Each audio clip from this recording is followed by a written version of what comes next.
We're on the home stretch now. We've just got two more tools, and that's your budget and your ideal week. And think of these tools as, tools for budgeting, the two most important resources that you have in life. One is your money, which is what you have your business budget for, and two is your time, which is what you have your ideal week for. So let's go to the business budget. So again, I've got my business plan tool here, which has a few other frameworks that I've built in, which I'll share with you guys over the coming years as we're all on this progress of this journey of getting cashed up together. But let's go to our budget.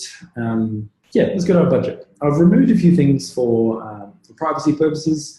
So Ben doesn't have a little panic attack while he's over in Kenya. But really, as you guys know, a budget is really two things.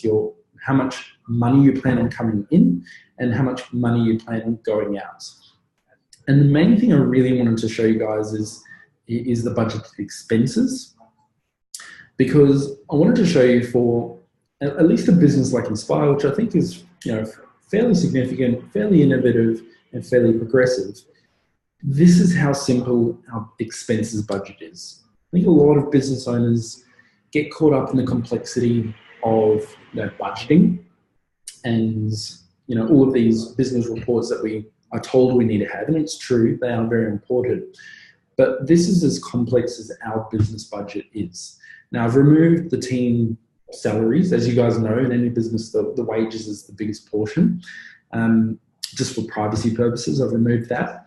And I've also removed our profits that Ben and I aim to take out throughout the year. But know that the purpose of having your budget expenses and your budget in general is to make a profit.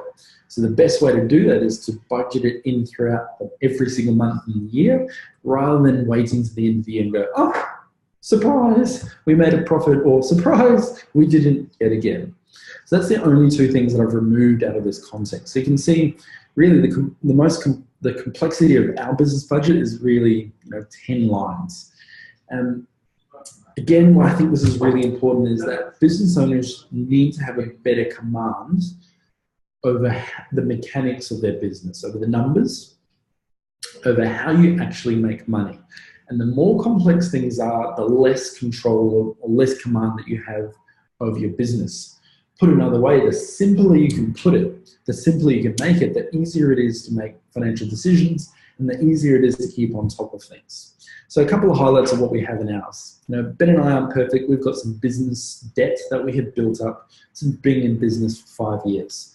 Thankfully, this line is about to end, hopefully by the end of the financial year, if all goes to plan. Ben and I haven't seen a blank line here for a very, very long time, so we'll definitely be celebrating in July if our plan comes together. Our rent is another big expense. We're going from what we're paying here in our temporary offices to our new amounts at our new offices. We've got an expense for marketing, lead generation, some professional development courses, travel. Our book is launching this year, so we've got different expenses related to that.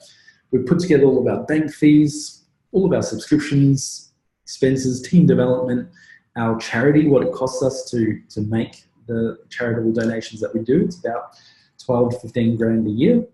Our offshore team, some of the technology that we invest in, and Xero, which we all use as our accounting. That's it. It's as simple as that. And so, again, you can email me, harvey@inspireca.com, and I'll happily give you the framework for the business budget. But I encourage you to have a crack at building your own, because it's part of you really getting a firm control or understanding of your business, how it works. What do you for you, and how much we're paying people. Again, I find having this in a manual, tangible environment first in a spreadsheet is really cool, just as you get your head around all of the moving parts in your business. And simplicity is the key here, because if you have too many moving parts, it's almost impossible to manage. And if your expenses are out of control, it's basically impossible to make a profit. You're putting it down to luck to be able to make a profit, whereas this process here, like simplification,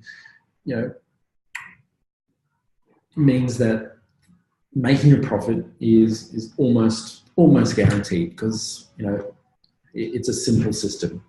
So that's the business budget, and that's managing the resource of our expenses.